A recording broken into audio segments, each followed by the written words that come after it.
Bonjour tout le monde. Eh bien, nous voilà aujourd'hui. Je ne suis pas toute seule pour ce live LinkedIn. Je suis avec mon invité.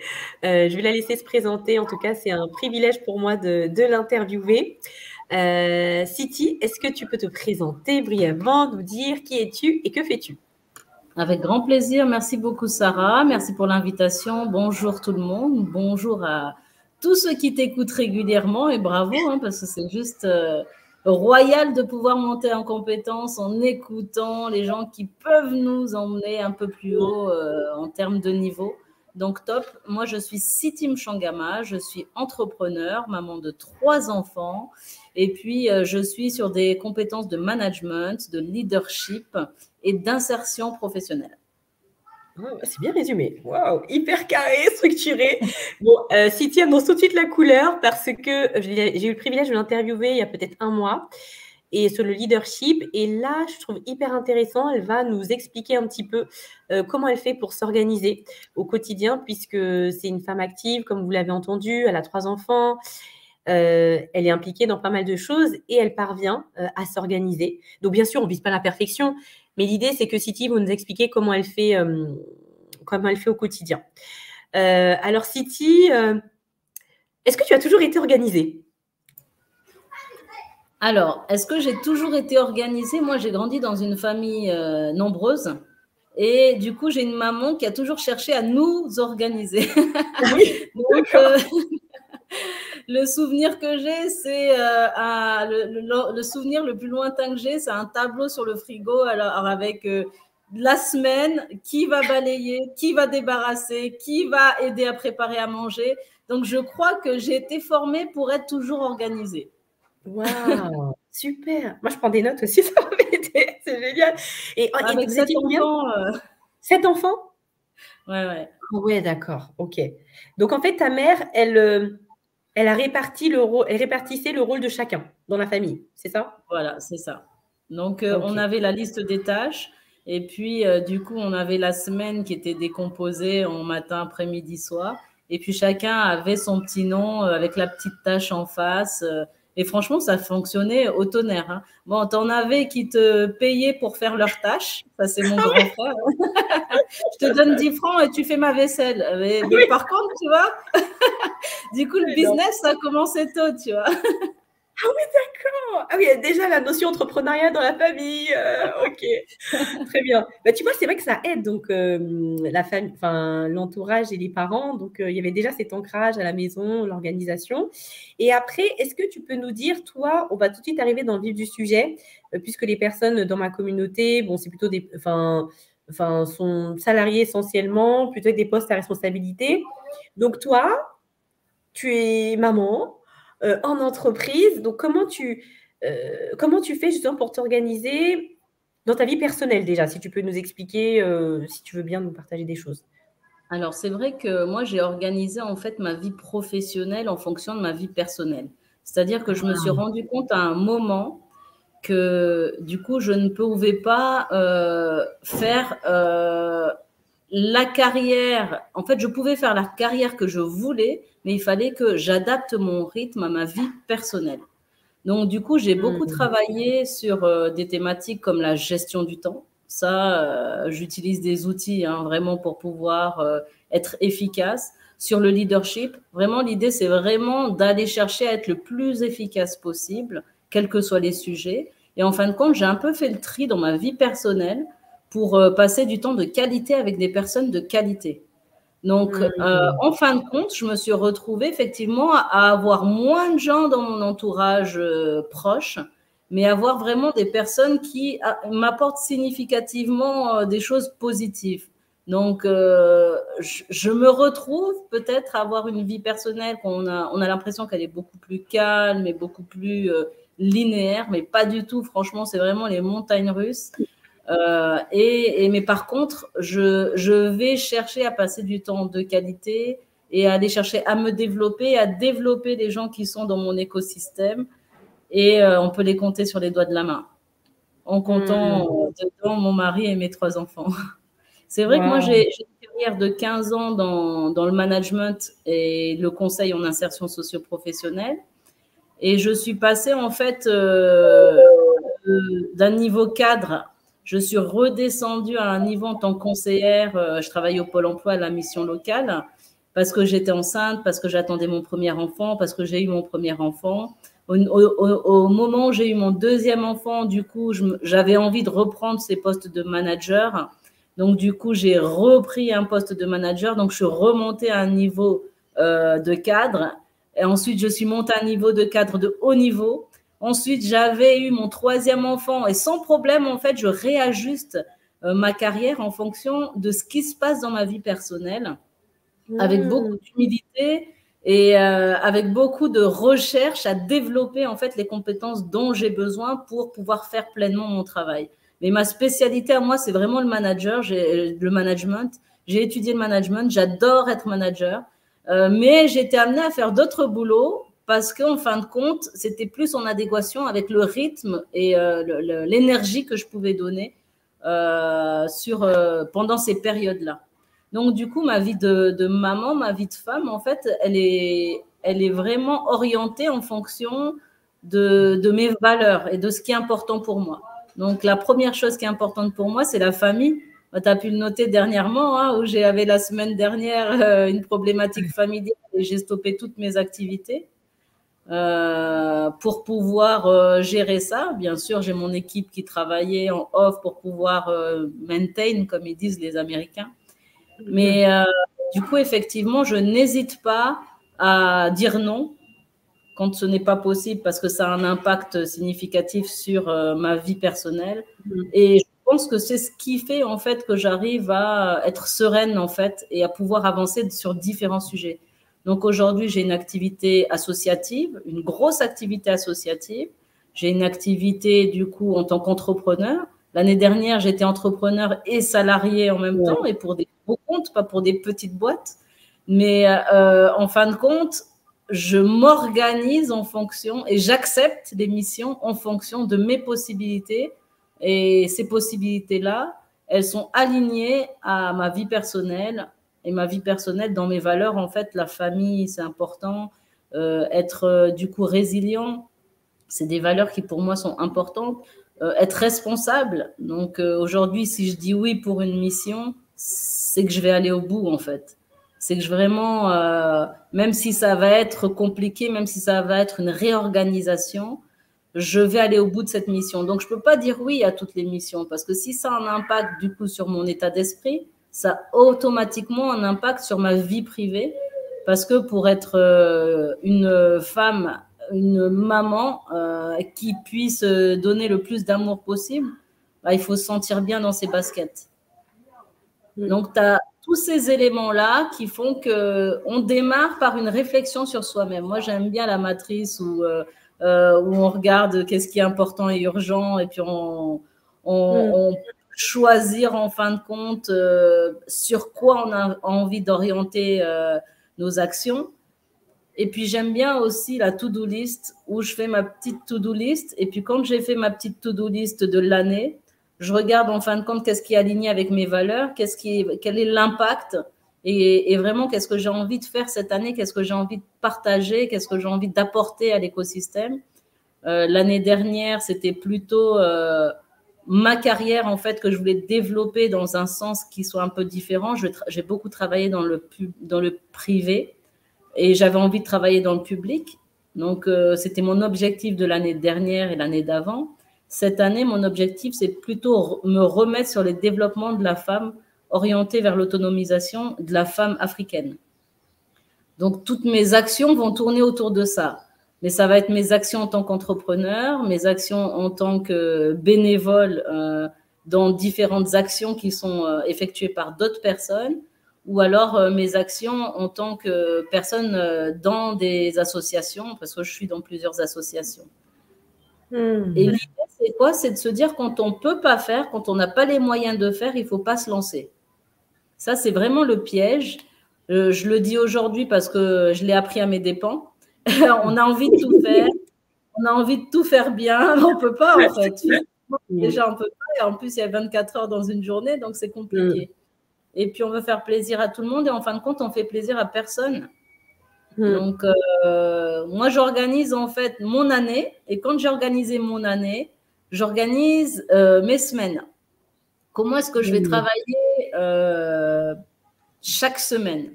Et en fait, je décompose mes jours.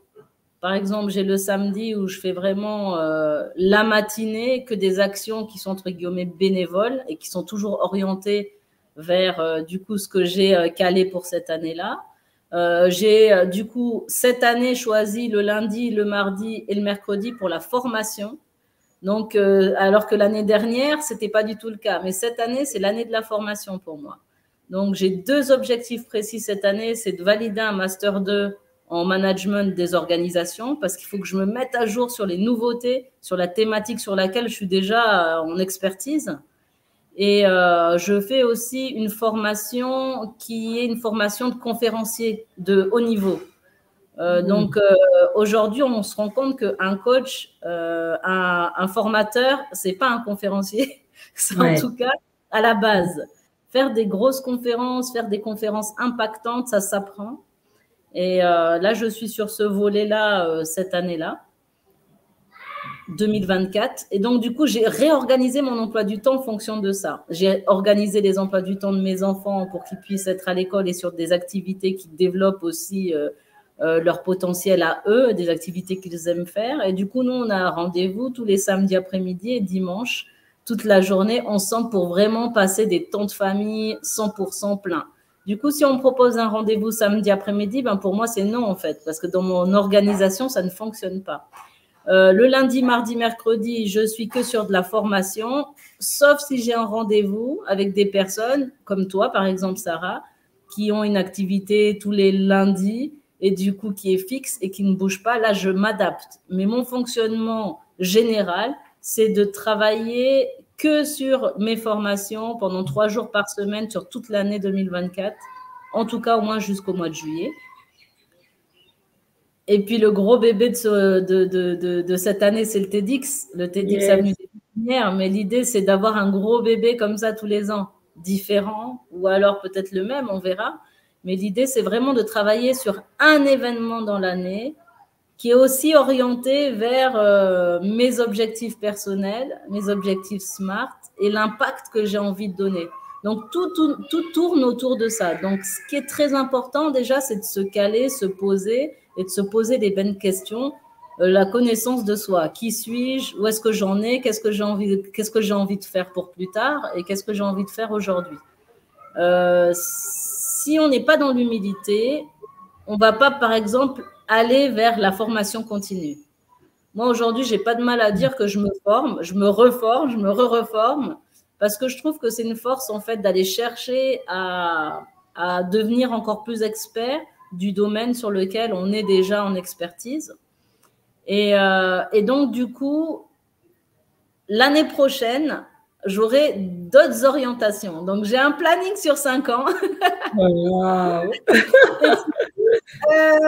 Et du coup, je sais en fait où est-ce que j'ai envie d'aller. L'année prochaine, là, j'ai commencé à réfléchir à l'écriture d'un livre que j'aimerais sortir l'année prochaine. Donc, en fait, chaque année a son sujet.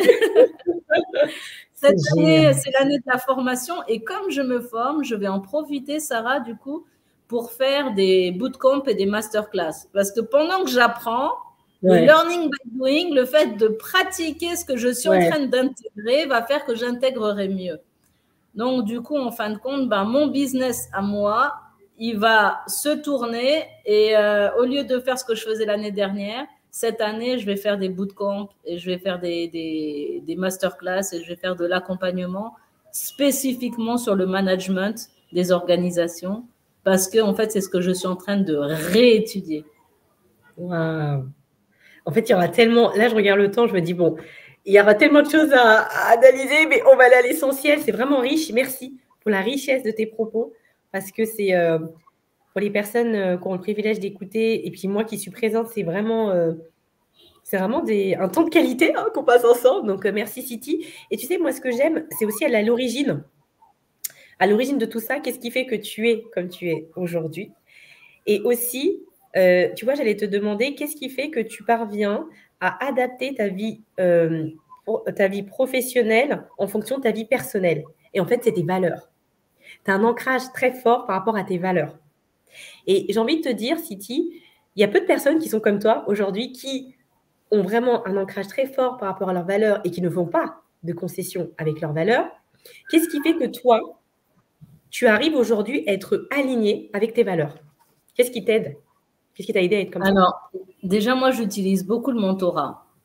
Moi, j'ai des mentors et je suis mentor. Et je pense que le mentorat, c'est un outil très, très puissant. Quand j'ai des doutes, quand j'ai des questionnements, quand j'ai des réflexions qui sont profondes, je fais appel à des mentors. Déjà, premièrement. Deuxièmement, en fait, j'ai choisi un compagnon qui ne fonctionne pas du tout comme moi. Alors lui, l'organisation, oh là là, c'est juste pas son truc, mais du coup, qui vient me compléter. Donc, en fait, j'arrive à trouver un équilibre avec mon mari qui vient me compléter. Il complète mes compétences, il complète mes connaissances. Lui, il adore l'école, il a fait l'ENA, il a fait Sciences Po. Je lui dis, mais moi, l'école, ça me saoule, quoi. Là, je suis en train de reprendre des cours là pour faire mon Master 2. Mais oh, je vois les cours avec 70 pages à lire. Je dis, mais il y a vraiment des gens qui ont écrit tout ça. Moi, je suis très terrain. J'ai commencé à travailler très tôt. J'ai tout appris sur le terrain. Et quand je lis les bouquins cette année que j'avais lu déjà il y a 5 ans, quand je faisais ma certification en management, un petit peu plus, je me suis rendu compte en fait que tout ce que je lis, je l'ai appris sur le terrain. En fait, c'est ce que je fais parce que je l'ai appris sur le terrain. C'est juste génial. Mais du coup, on se complète en fait, et la réflexion de dire, ça serait bien peut-être de valider un niveau supérieur encore. Moi, je l'aurais pas eu parce que moi, je me sens bien en fait dans mes baskets. Mais c'est vrai que je me rends compte que déjà, c'est un challenge pour moi, pour mes enfants. Ça me permet de me réajuster et être au courant des nouveaux outils, etc. En fait, ça a un impact vraiment significatif aussi financièrement. Moi, je travaille avec des organisations internationales. Quand je lance mon projet, j'envoie du coup les infos. Eux, ils m'envoient une grille salariale. Donc, quand tu as un M2, c'est pas le même tarif. Pourtant, je fais exactement le même boulot. Donc, si c'est juste pour un papier, il n'y a pas de souci, quoi. Hein. Et moi, tout ça, c'est des choses qui sont très lointaines et qui n'étaient pas très importantes pour moi, mais qui, pour lui, voilà, on se complète. Et je pense que ça joue beaucoup dans l'équilibre. Et l'état d'esprit, en fait, c'est très important pour pouvoir être équilibré. Si on n'est pas dans un état d'esprit serein, positif, si on n'arrive pas à avoir un esprit aéré pour pouvoir réfléchir et pour pouvoir chercher à s'organiser, c'est très, très compliqué de pouvoir avancer sur différents sujets. Après, moi, j'ai toujours été multitâche. Donc, à la différence de mon mari, lui, une tâche, tu lui poses une question sur autre chose, mais là, toi, tu as l'impression qu'il ne te répond pas, mais en fait, non, c'est juste que lui, il ne peut pas, en fait. C'est vraiment, il faut qu'ils se concentrent. Moi, je peux travailler n'importe où, il peut y avoir du bruit autour, les enfants qui courent et tout, etc. Je suis concentrée, j'écris un livre, il n'y a pas de souci. Alors que lui, son style, c'est plutôt le bureau doit être rangé, la salle doit être rangée, le silence doit être… Donc, en fait, comme on se complète, c'est vrai que je pense que ça joue beaucoup, en fait, dans le fait que moi, je me sente bien et que je puisse avancer, en fait, sereinement. Donc, je pense que c'est important d'être avec une personne qui nous comprend et qui nous complète et qui nous accompagne, en fait, dans ce qu'on a envie d'être et de faire. Après, moi, je prends beaucoup de recul sur notre vie de famille et je pense que ça y contribue. C'est-à-dire que quand je me suis rendu compte que mon boulot, j'avais trop de travail, trop de responsabilités et que élever mon premier enfant avec autant de responsabilités, des horaires qui étaient pas top, j'ai pris la décision de démissionner. Et j'ai pris la décision de m'impliquer sur un poste que j'ai adoré, que j'adore encore parce que j'ai fait ça pendant 3 ans, de conseillère en insertion socio-professionnelle. J'étais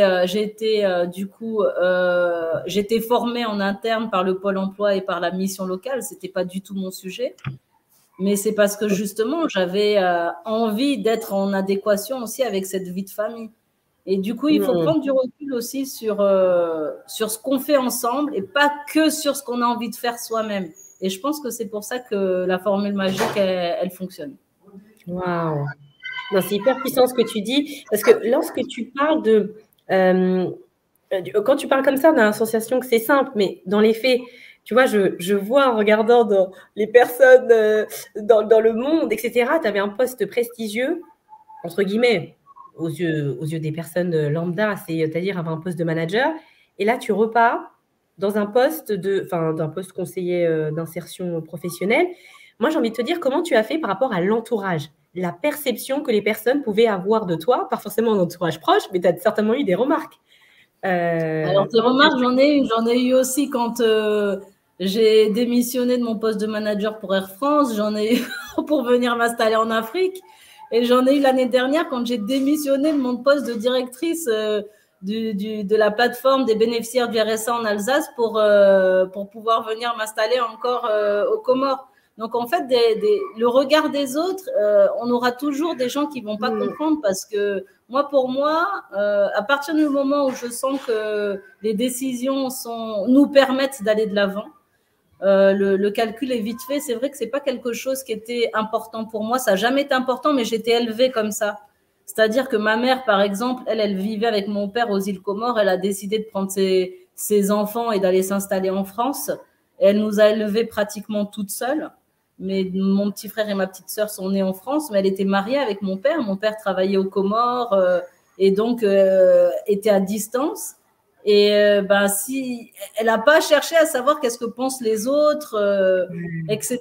Et je pense que c'est l'exemplarité en fait qui a fait que moi je cherche aujourd'hui vraiment à réfléchir en fonction de mes valeurs, mais aussi à être exemplaire.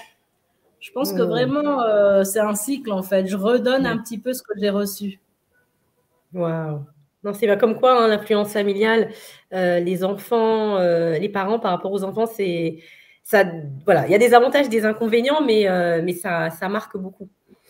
Ça marque beaucoup l'être humain. Et est-ce que justement, par rapport à ça, lorsque tu es redescendu, justement, pour les personnes qui nous regardent, tu as dû aussi faire preuve d'humilité, mais en termes de paquet salarial, parce que tu gagnais moins bien, forcément, ton salaire était moins élevé. Comment tu as fait pour accepter ça, même en famille? C'est une décision. Ah ouais, c'était la chute libre, hein, j'avoue. Oui, c'est clair. Non, mais incroyablement, je me suis dit, mais ils gagnent que ça, les conseillers. C'est là où j'ai appris, en fait, qu'en France, on était très mal payés. Alors déjà que je me disais que bon, bof, quoi, mais alors là, c'était la chute libre. En fait, l'objectif, en fait, quand on a des objectifs, c'est des sujets qui ne sont pas très importants. Quand on met en place du coup des objectifs qui sont smart, donc on sait en fait dans smart, tu as le temporel. Donc je sais que c'est pour une période donnée. Je sais que j'ai fait le point pour être sûr que j'ai tout ce qu'il faut pour pouvoir tenir pendant cette période-là. Donc l'objectif en fait... Oh, excuse-moi Sarah, mais il y a ma fille qui veut boire de l'eau là. Okay. Tu vas te papa? Ouais, alors tu vois, donc du coup, en fin de compte, je dis excuse-moi Sarah, mais je dis excuse-moi tout le monde en fait, vu qu'on est en live. Oui, t'inquiète pas, je suis maman aussi, c'est trop bien, naturel, génial. Oui. Non, mais c'est vrai que du coup, en fait, c'était pas le plus important le salaire. Moi, ce qui a été difficile pour moi, quand tu es conseiller, tu as un manager. Et je peux te dire que de passer de manager pendant plusieurs années, en plus moi je pilotais en fait beaucoup de personnes, à conseillère, et en plus dans le public, parce que c'était au Pôle emploi quand j'ai repris au départ, ça a été plus facile à la mission locale parce qu'on était beaucoup moins dans l'industriel en fait. On avait beaucoup plus de marge. Mais c'est vrai que quand tu as un manager, Alexandre, il était top, hein, vraiment, et il me disait, je me demande ce que tu fous là, tu vois. Mais parce qu'en fin de compte, c'était compliqué. Moi, je voyais des choses, j'avais envie de donner du conseil, j'avais envie, tu vois, de piloter un peu. Je voyais des trucs, j'avais envie de donner des petits tips, tu vois, voilà, proposer, enfin... Je voyais que l'équipe, des fois, elle était un peu KO. Donc, voilà, je voulais proposer du team building. En plus, moi, j'avais vraiment un management un peu à l'américaine. Donc, quand je suis arrivée, je me suis dit, c'est pas possible ces réunions et ces réunionites. On avait X réunions pour parler du même sujet. Les gens qui qui sont là, ils n'ont rien à faire là parce qu'en fait, ils n'ont aucune value. Donc, j'avoue que tout ça, ça a été très compliqué. D'ailleurs, quand j'ai passé l'entretien au Pôle emploi à Strasbourg, ils m'ont demandé, est-ce que vous êtes sûr que vous allez rester sur le poste ? Parce que c'est vrai que par rapport à l'expérience que j'avais, ils avaient peur que je signe et puis que je parte, quoi. Ouais. Parce que je m'ennuie, en fait.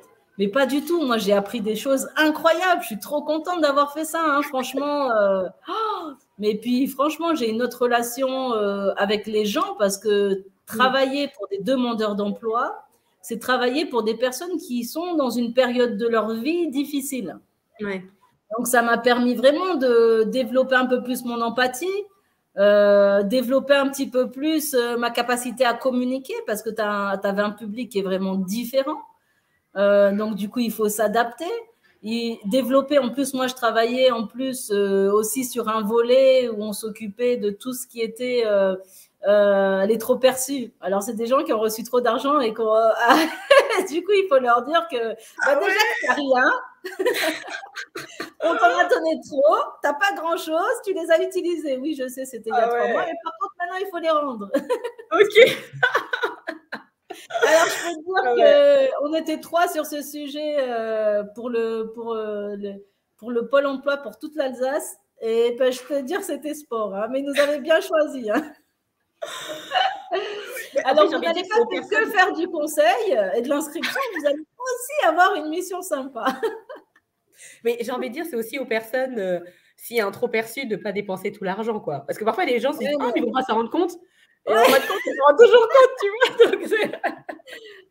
Donc, quand c'était des fausses déclarations, ça allait, parce que c'est des gens qui avaient fait de fausses déclarations. Mais c'est vrai que quand c'était l'ordinateur qui avait mal calculé, ce n'était pas la même chose, quoi. Hein. Moi, j'avais envie de dire, franchement, on devrait leur laisser.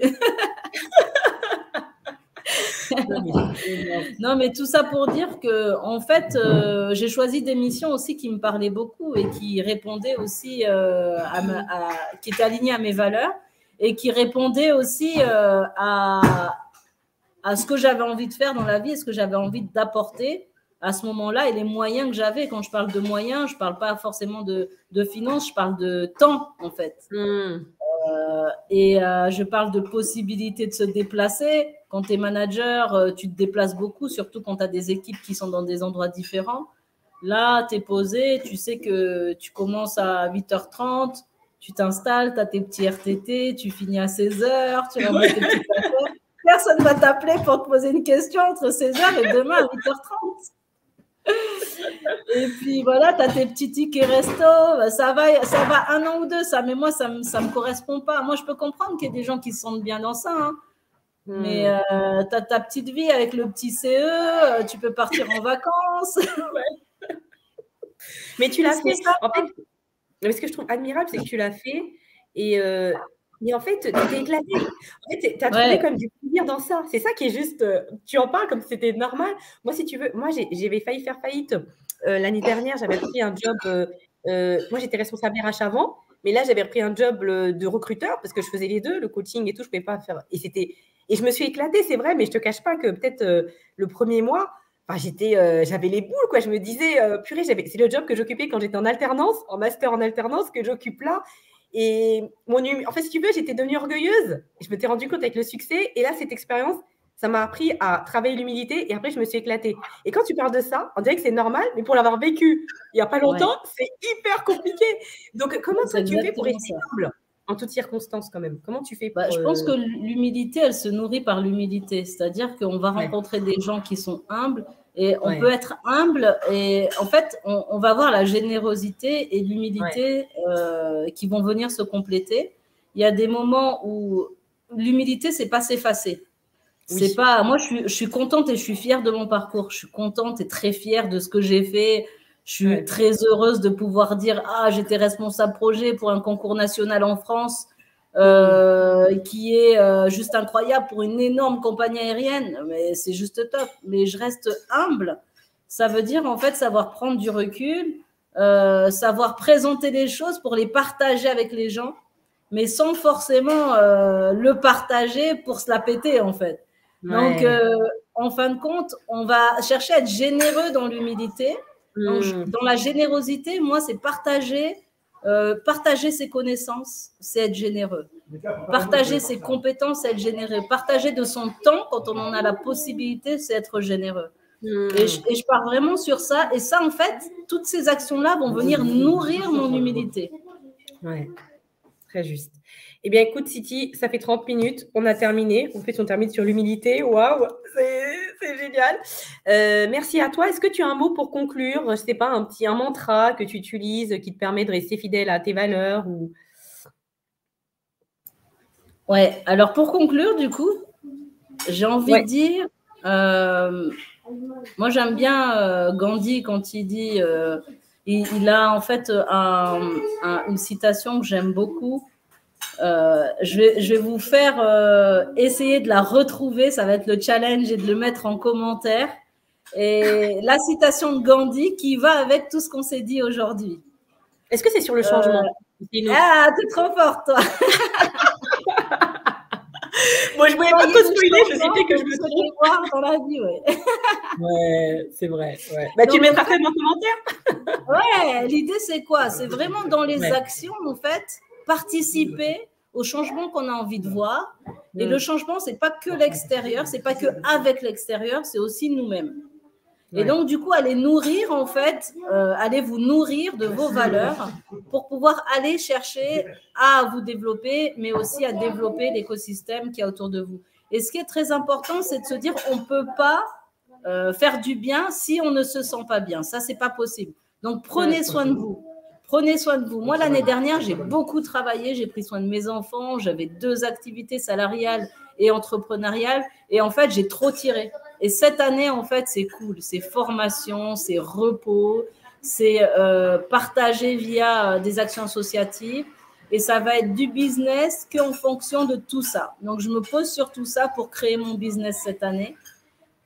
Et avec la joie, la bonne humeur, le sourire, moi, je suis hyper contente d'avoir un réseau, mais vraiment hyper top. J'étais pas là pendant une semaine. J'ai croulé de messages WhatsApp. Qu'est-ce qui se passe? Est-ce que ça va? LinkedIn. Donc, mais c'est génial. Donc, soyons authentiques et allons chercher à se développer, à développer l'autre. Franchement, c'est juste top, quoi. On peut être maman, on peut être femme, on peut être entrepreneur, on peut être tout ce qu'on veut parce qu'on est authentique. Et l'authenticité, c'est de savoir dire non. Donc, dites non quand vous voulez aller vous détendre hein, et qu'on vous dit oui, il faudrait venir travailler. Ah, mais si j'ai le choix, non. C'est clair. Et ben c'est très concret. Merci beaucoup, Siti. Et puis, je mettrai le lien du TED aussi pour ceux qui veulent prendre leur place. Moi, je prends ma place pour le TEDx dès que je termine l'interview. Et puis, voilà, soyez présents, ce TEDx. Tu peux rappeler le TEDx, juste la thématique, Siti? TEDx Avenue des Pépinières. Alors, vous allez sur mon profil directement, vous trouvez la thématique. Elle est en grand dans le bandeau. Innover pour grandir ensemble. Yes, trop bien. Parfait. Eh bien, à bientôt, Siti. Plein de bonnes choses à ton mari, tes enfants. Et puis, à bientôt tout le monde. Et vraiment, merci pour ce temps que tu nous as consacré. Merci beaucoup, Sarah. Merci à tous. Allez, au revoir tout le monde. Ciao.